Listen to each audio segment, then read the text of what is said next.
आज किचन 123 में वाघा बॉर्डर के दोनों अतराफ की फेवरेट डिश कड़ी पकौड़ा बन रही है। उसके लिए सबसे पहले हम कड़ी बनाएंगे। पकौड़े अलहदा से बनाएंगे, कड़ी में ऐड करेंगे और एंड पे तड़का लगाएंगे। तो सबसे पहले कड़ी बनाने के लिए ये 2 कप दही को मैं इस खुले प्याले में डालूंगी।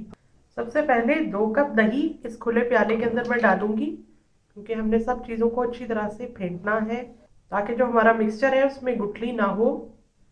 ये क्या, 2 कप दही। दही का ये है कि कढ़ी का जायका जो है वो खट्टा होना चाहिए। अगर आपके पास ताज़ा दही है तो उसके अंदर एक नींबू काट के निचोड़ दें तो दही जो है वो खट्टा हो जाएगा। मेरे पास 2 दिन पुराना दही मौजूद है, जिस वजह से मुझे इसको मजीद खट्टा करने की ज़रूरत नहीं है। इसके अंदर मैं 1/3 कप, 1/3 कप बेसन का ऐड करूंगी। 2 टीस्पून फ्लैट करके नमक वो इसके अंदर ऐड कर रही हूँ। 2 चाय के चम्मच नमक डालने के बाद अब मैं डाल रही हूँ 1 चाय का चम्मच हल्दी का। और अब बारी आई लाल मिर्च पाउडर की, तो 2 चाय के चम्मच लाल मिर्च पाउडर। इसमें मिर्चों का खूब इस्तेमाल होता है। मिर्च पाउडर भी डालते हैं, हरी मिर्च भी डालते हैं, साबुत गोल मिर्च का भी इस्तेमाल होता है। अब आपको सबसे पहले तो इसको दही के अंदर ही फेंटना है। इसके बाद मजीद हम पानी डाल के इसको फेंटते जाएंगे और फिर हम ये करेंगे कि देगची के अंदर कुछ साबुत मसाले डाल के उसके अंदर इस मिक्सचर को ऐड करके पकने के लिए रख देंगे। अभी फिलहाल मैं इसको फेंटने का काम कर रही हूँ। थोड़ा सा पानी भी डाल देती हूँ। जग में मेरे पास 4 गिलास पानी मौजूद है, जो कि मैं इसी तरह से फेंटते हुए ऐड करती जाऊंगी। और ये जो मिक्सचर बनाऊंगी ये काफ़ी रनी सा, वाटरी सा होगा, क्योंकि इसने खासी देर पकना है हल्की आंच पे। उसी से कड़ी का टेस्ट बनता है। इसके अंदर पानी ऐड करती जाती हूँ। ये मिक्सचर आप पहले रेडी करके रख लें, क्योंकि अगर आप पहले मसाला बना लेंगे तो फिर आपके पास इतना टाइम नहीं होगा कि आप आराम से मिक्स कर सकें। कोई लम्स नज़र नहीं आ रहे, कोई गुठली बेसन की दिखाई नहीं दे रही। सब चीज़ें अच्छी तरह से मिक्स हो गई हैं। अभी भी 1 गिलास पानी मेरे जग में मौजूद है, वो भी मैं इसी में डाल देती हूँ। और ये मेरे पास दही और बेसन का मिक्सचर बन गया। इसको तो रखते हैं एक तरफ और अब चलते हैं अपने कुकिंग के प्रोसेस की तरफ। यहाँ पर मेरे पास मौजूद है 4-5 छोटे साइज की, जो कि तेज हरी मिर्चें होती हैं। उनको मैंने उसके जो बीज थे वो निकाल के छोटा छोटा काट लिया। 2 खाने के चम्मच अदरक लहसुन का पेस्ट मेरे पास मौजूद है।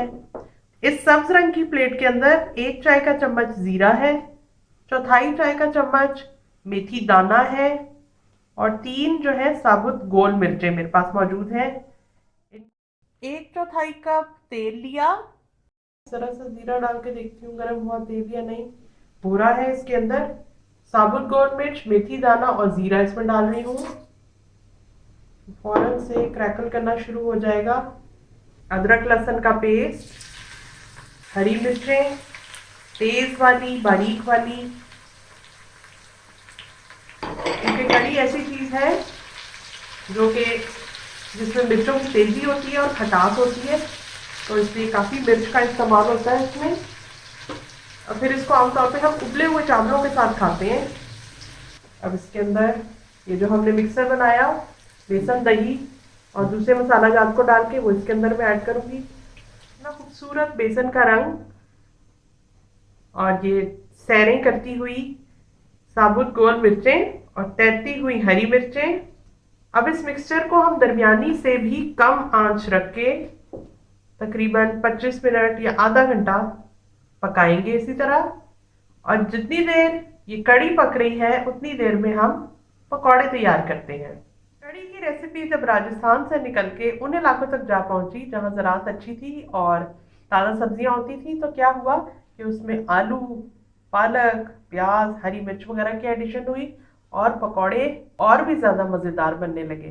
तो हम भी ऐसा ही कर रहे हैं कि उसके लिए 2 दरमियाने साइज के आलूओं को लेके छील के मैंने बारीक बारीक काटा है, क्योंकि हमने पकौड़े तलने हैं तो उस दौरान आलू को कच्चा नहीं रहना चाहिए। 1 कप पालक लेके काट ली। एक मीडियम प्याज को छोटा छोटा काट लिया। ये है छोटी हरी मिर्च, 2-3 हरी मिर्चें लेके आप काट लें। और इस प्याले के अंदर मैं इसको मिक्स करूंगी, पकौड़ों का मिक्सर बनाऊंगी, तो उसके लिए जाहिर है कि बेसन की ज़रूरत है। तो आधा कप बेसन मेरे पास मौजूद है। और ये जो खुश्क मसाला जात है पकौड़े बनाने के लिए, वो आपको बताती हूँ कि 1 टीस्पून मैंने नमक का लिया, 1 टीस्पून लाल मिर्च पाउडर का लिया, 1 टीस्पून जीरा लिया, और ये है बेकिंग सोडा या खाने का सोडा, आधा चाय का चम्मच ये मैंने लिया। और 1 चाय का चम्मच ही साबुत धनिया, जिसको ज़रा सा मैंने कूट लिया कि बिल्कुल ही साबुत दाने इसके ना हो, तो ये मौजूद है। तो ऐसा करते हैं कि इस प्याले के अंदर इन चीज़ों को मिक्स करते हैं और थोड़ा सा पानी डाल के एक मिक्सर तैयार करते हैं। ये 1 कप पालक चली गई। अब ये आधा कप बेसन का ये इसमें चला गया, और ये खुश्क मसाला जात ये इसमें ऐड कर दिए। अब ये मिक्सर बना के कुछ देर के लिए हम इसको ज़रूर रखेंगे, तो इसलिए इस दौरान सब्जियों ने अपना पानी भी छोड़ना है, तो हम पकौड़ों के मिक्सर को बहुत ज़्यादा पतला नहीं बनाएंगे, पानी का इस्तेमाल ज़रा कम कम ही करेंगे। पानी डालने से पहले चीज़ों को एक दफ़ा अच्छी तरह मिक्स कर लिया, और अब पानी डाल के मज़ीद इसके अंदर मैं बेसन ऐड कर रही हूँ थोड़ा थोड़ा करके, क्योंकि हमेशा हम फिक्स नहीं कर सकते कि इतनी ही मिकदार के अंदर अच्छा मिक्सचर बन जाएगा। बाज़ औक़ात सब्जियों में नमी ज़्यादा होती है, तो हमें उसके हिसाब से बेसन को एडजस्ट करना होता है। तो अभी तक मैंने इसमें 3/4 कप बेसन का इस्तेमाल कर लिया है पकौड़े बनाने के लिए। अगर आप चाहते हैं कि इसमें बेसन की कोटिंग ज़्यादा हो तो फिर आप इसमें मज़ीद बेसन ऐड कर लें। मैंने 3/4 कप बेसन का इस्तेमाल किया, तो आप पूरा 1 कप बेसन का इस्तेमाल भी कर सकते हैं, वो आपकी चॉइस है। लेकिन ये भी बहुत मज़ेदार बनते हैं। इस रेसिपी को आप चाहें तो एग्जैक्टली भी फॉलो कर सकते हैं। इस मिक्सर को आधे घंटे के लिए मैं छोड़ रही हूँ, और इसके बाद इसके पकौड़े तलूंगी। बेसन का जो मिक्सर तैयार किया था वो आधे घंटे मैंने रेस्ट के लिए रखा। ये अब इस तरह का है। अगर ये ज़्यादा पतला होता तो इसमें मैं मज़ीद बेसन ऐड कर लेती। आपको भी इस तरह से करना है कि पहले बेसन को सब्जियों के साथ और पानी के साथ मिक्स करके मिक्सर बनाए, आधे घंटे के लिए रखें। सब्जियां पानी छोड़ती हैं, इसलिए उस मिक्सर को आपने थोड़ा सा गाढ़ा गाढ़ा सा रखना है, ताकि मिक्सर जब वो ज़्यादा पतला होके फिर आपके हिसाब से पकौड़े नहीं बन पाएंगे। तो इस तरह का मेरे पास मिक्सचर है। पकौड़े बनाना शुरू करते हैं। कढ़ाई के अंदर तेल गरम करने के लिए मैंने रख दिया। आंच को आपने मीडियम से कम रखना है, क्योंकि इसमें हमने आलू ऐड किए हैं, तो आलूओं को पकने के लिए भी टाइम चाहिए। आंच अगर आप तेज़ रखेंगे तो पकौड़े जो है वो बाहर से ज़्यादा सुर्ख हो जाएंगे और आलूओं को गलने का टाइम नहीं मिलेगा। तो इसलिए ऑयल को गर्म करने के बाद आंच को कम कर दें। पकौड़े बना के देखे तो टेस्ट करने पे मुझे पता चला कि नमक जो है वो थोड़ा सा कम है। तो इस टेस्ट पे हम इस मिक्सर के अंदर आधा टीस्पून नमक मज़ीद ऐड कर रहे हैं। मिक्स कर लूँगी ताकि मज़ीद पकौड़े जो हैं उनमें नमक की मिकदार सही रहे, क्योंकि ऐसा होता है कि बेसन का मिक्सर बनाने में हमें मज़ीद जो बेसन ऐड करना पड़ता है, तो उसकी वजह से नमक की मिकदार कम हो जाती है। तो यहाँ पे हम उसको एडजस्ट कर सकते हैं, इसलिए शुरू में कम ही डालना चाहिए जब हम इस मिक्सचर को घोल रहे होते हैं, और फिर बाद में हम नमक की एडिशन कर सकते हैं आराम से। सारे मिक्सर में नमक अच्छी तरह मिक्स हो गया है। हमारी कढ़ी जो है वो पकी है, थिक हो गई है, लेकिन हमें इसको थोड़ा सा पतला करना है, क्योंकि जब पकौड़े जाएंगे तो वो भी रस्ट करते हैं कढ़ी को। तो उसमें पानी ऐड कर रही हूँ, 1/2 कप डाला है। मिक्स करके देखती हूँ।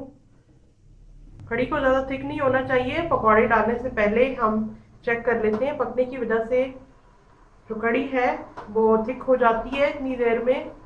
तो इस स्टेज के ऊपर उसको बैलेंस कर लेना ज़रूरी है। पानी जब हम ऐड करते हैं उसके बाद ज़रूरी है कि इसको एक दफ़ा जोश दे दें कि पानी जो है वो अच्छी तरह मिक्स हो जाए और उबल भी जाए। आंच तेज़ की हुई है मैंने, और उस वक्त कढ़ी बहुत थिक हो गई थी तो ऑयल अलहदा था। अब मज़ीद मैंने इसके अंदर पानी ऐड किया है, तो अब ये ठीक हो गई है कढ़ी, क्योंकि हमने इसको उबले चावलों के साथ खाना है। अब इसमें उबाल आ गया है। अब इसमें पकौड़े ऐड करती हूँ, और अब इस पे लगेगा तड़का। अब बन रहा है तड़का, तो चूल्हे से मैं हटा रही हूँ कढ़ी को, और इसके अंदर मैंने ऑयल डाला है तड़का बनाने के लिए। 3 तेजपात, कलौंजी आधा चाय का चम्मच, साबुत गोल मिर्च है 3 ले ली मैंने, और जीरा भी 1 चाय का चम्मच। ये जरा सा गर्म हो जाए तो इसके अंदर ये चीजें मैं डालती हूँ, फिर तड़का लगाती हूँ। तड़का तैयार हो रहा है। कड़ी को मैंने साथ ही रखा हुआ है। पकौड़े मिक्स करने के बाद जरा सा फ्राई हो जाए तो तड़का कड़ी के ऊपर डाला जाएगा। ऑयल मैंने 1/3 कप लिया, क्योंकि शुरू में भी हमने कड़ी में तेल डाला था, पकौड़े भी तेल में फ्राई किए। तो अब मैं डाल रही हूँ तड़का।